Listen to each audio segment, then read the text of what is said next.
Là, il s'est jeté sous un train qui s'arrêtait pas. Il savait qu'il s'arrêtait pas, quoi. Voilà. Ce qui a tué aussi Romain, c'est que pour nous, on n'a jamais été informés du risque lié aux médicaments. C'est un médicament qui crée du suicide. Romain était complètement détaché.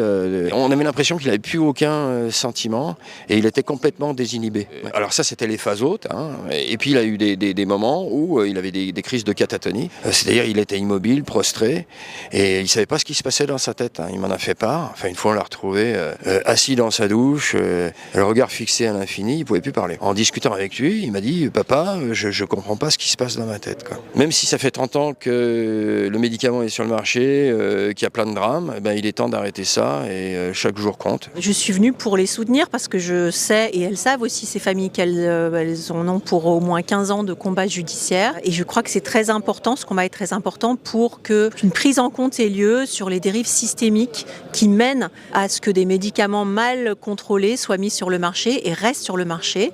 Et ces dysfonctionnements systémiques conduisent à des décès, tuent des gens.